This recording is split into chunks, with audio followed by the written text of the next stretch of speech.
Você acha que esse comportamento fora do normal da nossa sociedade é coisa de agora mesmo?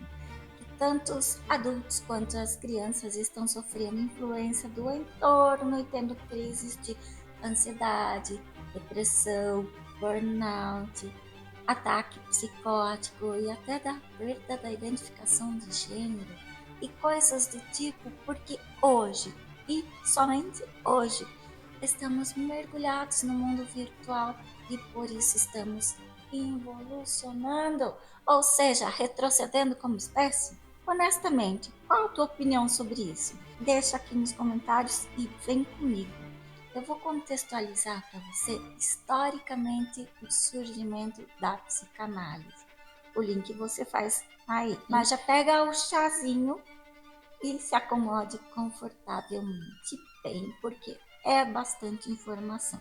E como você já sabe, este canal não é pra gente rasa. E tudo começou no final do século XIX, por volta do ano 1896, num momento em que estavam ocorrendo profundas transformações na sociedade europeia, especialmente em Viena, na Áustria, onde Sigmund Freud se formou em medicina e iniciou a psicanálise. Enfim, lá em Viena era um centro cultural vibrante, lembra? Um século antes ou dois viveram aí, por exemplo, Mozart e Beethoven, pois é, os gênios da música. Eram tempos de desenvolvimento de várias ramas da arte, da arquitetura, enfim.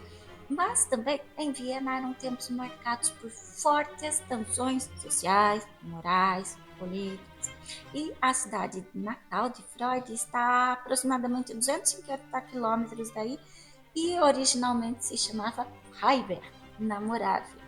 O idioma oficial lá é o alemão. E nesse momento o lugar era uma província do Império Austríaco.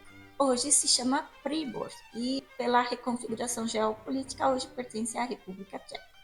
Momento cultural. Então, naquela época, quase entrando nos anos 1900, predominava uma moral vitoriana rígida e como a moda sempre existiu e golpe na atualidade ela se internacionaliza, essa moral vitoriana faz referência à Rainha Vitória, um pouquinho longe dali no Reino Unido. Né? Essa moral vitoriana valorizava o controle emocional, a repressão sexual dos desejos, a obediência à norma, decoro, ao código de conduta social, familiar, religioso, tudo exigente. Bom, basta ver como eram as roupas daquela época para ter uma ideia dos costumes desse momento histórico. E as questões relacionadas com a sexualidade, por exemplo, ainda que na atualidade é um tema bastante delicado, na virada do século XIX para o XX, isso era um tabu absoluto e muitos sintomas físicos sem uma causa médica começaram a aparecer em pacientes, principalmente nas mulheres, e sem explicações orgânicas claras. E eu estou falando de sintomas do tipo paralisia, catatonia, desmaios, surdez, por exemplo. Ou seja, aparentemente não tinha uma razão biológica para isso acontecer, mas existia essa manifestação física, vamos dizer assim. E foi nesse cenário que Freud propôs algo revolucionário. E esses sintomas tinham origem psíquica, ou seja, eram expressões do inconsciente de conflitos internos frequentemente ligados a desejos reprimidos. Lembra que acabei de mencionar a repressão da moral vitoriana, né? E ainda, historicamente, nesse momento, também acontecia o início da modernidade e o colapso das certezas. Vou explicar. O final do século XIX e início do século XX foi também o período em que as certezas da ciência, da religião e da razão, os chamados logos no grego, começaram a desmoronar.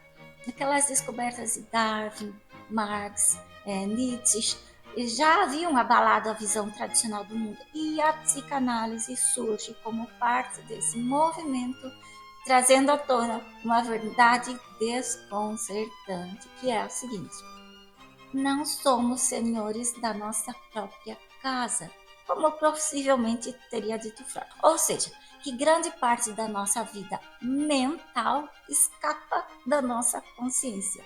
Não temos domínio total da nossa casa.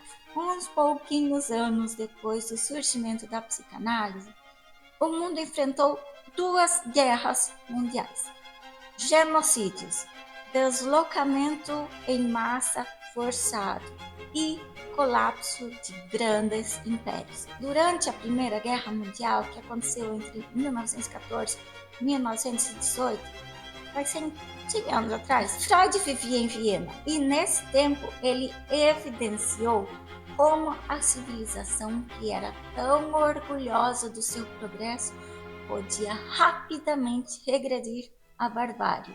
Simples de entender. Por exemplo, veja como a guerra atual entre Rússia e Ucrânia devastaram cidades e como estão apenas sobrevivendo aqueles seres tão humanos quanto nós. E lá na Palestina, também por causa da guerra contra Israel, mexeu na dignidade de toda aquela gente. Então, lá naquele contexto que Freud se encontrava, lembrando que ele era descendente de judeus e dos hebreus, dos antigos israelitas do Mediterrâneo. Leia a Bíblia para você entender isso aí. Alguns dizem que ele era ateu e, honestamente, eu não sei se isso é verdade, mas aqueles eventos influenciaram diretamente o desenvolvimento psicanalítico, que passou então a influenciar não só nos conflitos individuais, mas também no mal-estar da cultura com violência e a pulsão de morte, que é um termo bem forte dentro da psicanálise.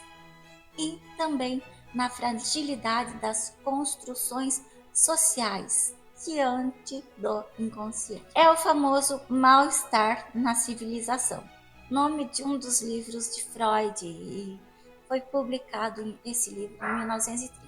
Já tem quase 100 anos e tudo continua super igual, né?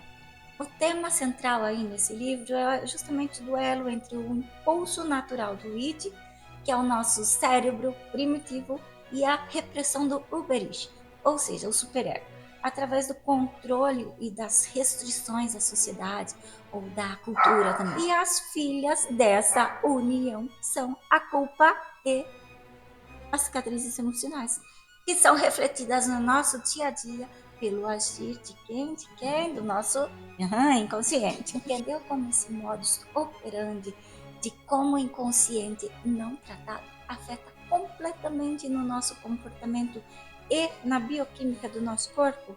E que isso faz parte da nossa natureza primitiva, do nosso cérebro primitivo?